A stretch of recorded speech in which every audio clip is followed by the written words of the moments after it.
Hello folks, how are you getting on? I hope you're keeping fine and I hope you're keeping safe and I hope I sound alright. I've got a bit of a summer hay fever cold, so it sounds like there's a bit of cotton wool on my hide, but thought I would just do, I'll try and keep them condensed because Facebook is not letting me go live at the moment and it is not liking long form content. Even if I'm sharing it to YouTube and then posting the link back, it is just getting absolutely nowhere. So I've obviously upset the Meta Overlord somewhere in the ether, so I will hopefully try and keep it all cool, calm and condensed here. But hey, we all know the joys of being bipolar. Why stick to one topic when you can hop to 10? So just checking in. It's Monday again. Ebbs and flows. Not going to lie and say I'm doing all right today. I am struggling today, but that's okay. That's human. And if you're wondering where it's coming from, well, truthful, open and honesty, and if it shares and helps one person, I'm going to share. I was out for a meal with my folks 2 weeks ago or so now, and I ran into someone from my past, and I genuinely thought, folks, that I'd beaten it, I'd gotten on top of it, that I'd learned to handle the trauma, accept the trauma, had my coping mechanisms and whatever. And between us, I don't even think they realised I was there. You know, they just walked past. But once their face fell into place for me, I was like, oh shit. And if you speak to my folks, they'll tell you I went from being happy-go-lucky Steve, really looking forward to his lunch, till, oh shit, I'm worthless, fuck this, I hate this, I really just want to get out of this place right now, the place being the environment that I was in, not leaving this world. And I ended up in a very, very dark place for, I'd like to say it was a couple of days, but it was a weird ebb and flow kind of thing, folks, because that's the problem and the nature of whatever trauma it is that tips one into depression and their mental health breaking in and becoming mental illness rather than ill mental health. And it really did get me thinking, you know, I mean, I didn't know at the time. I was young when my world quietly went to shit, okay, and as much as you think you know everything about everything, you get a little bit older and go, Christ, I knew fuck all about anything, you know, and excuse the language, just being open and honest and frank. With the benefit of hindsight now, I really, really, really, really wish that there was some sort of talking therapy available in Caithness from the NHS professionals, you know, because the more I get on with the process of trying to deal with what being bipolar means and what it is, I'm very much for prevention rather than cure. You know, if you can stop somebody before they fall, that's a lot better than having to pick them up after they fall, but obviously let's always help people back up when they've fallen.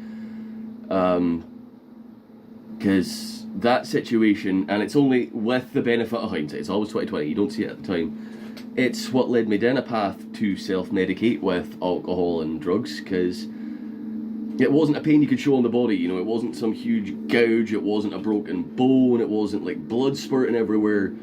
It was deep psychological, emotional trauma, and you really need the right person to speak to sort of help you draw that out. It's just part of the process, folks, and I'm very grateful for everybody that listens, because one of the biggest reasons I think that we all internalise and take it in too much is we're constantly fed that there's always somebody worse off than you.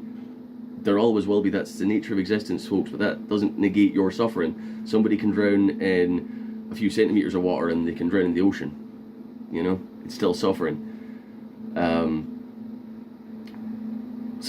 you know, that really shouldn't be a case of, well, you know, like you compartmentalize your own problems and you become so selfless with thinking about others that you become worth less in the value of yourself. And I'll admit that's something that I face a lot. You know, looking in the mirror and going, am I actually a worthwhile human being? Do I have a place in this reality? Do I have a place in this life? Do I deserve to be here? And it's having those conversations now. Is that how I feel just based on how I've lived my life so far? Or is that the bipolar in my head sending misfiring signals all across the shore? I don't know. That's part of the reason that we would like and deserve, and please give us better mental health services here in Caithness.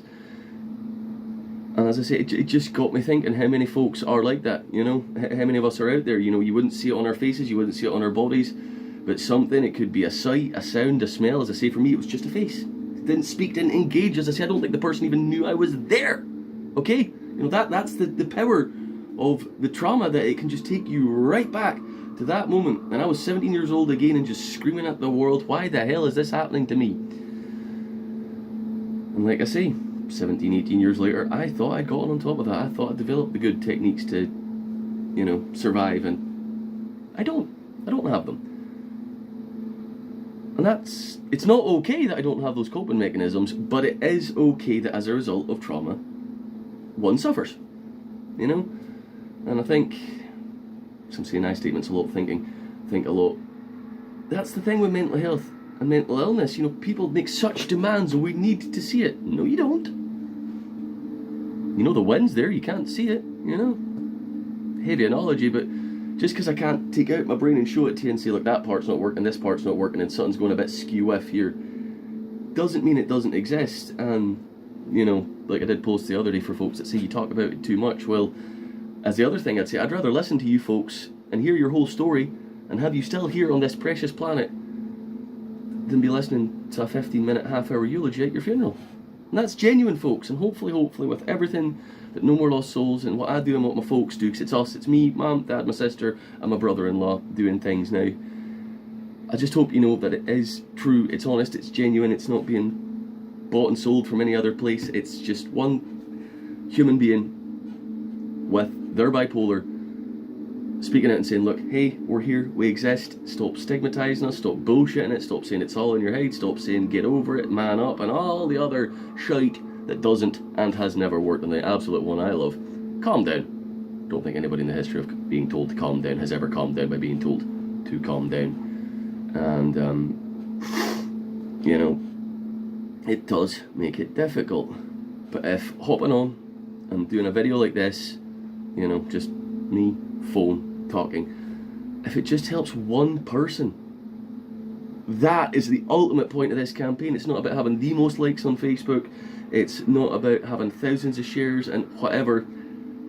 It's just social media, it is what it is. It's still a real person behind that, and it's real people who need help.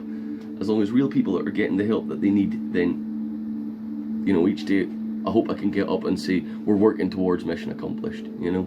So okay, I think that's hopefully long enough for their algorithm not upsetted too much now.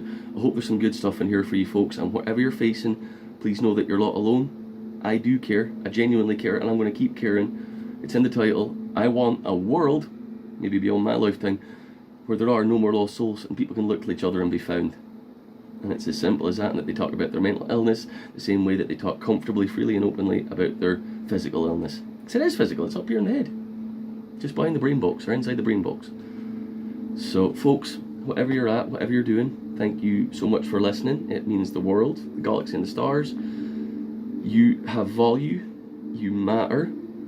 It's an illness, and illnesses can be fought and conquered, and we're going to fight and conquer it together, okay? And I'm going to keep upsetting the Facebook algorithm because it's good to talk, okay? So please stay safe, please look after yourselves, look after each other, and I'll try and get back on again and do this very soon. Lots of love, take care, bye for now.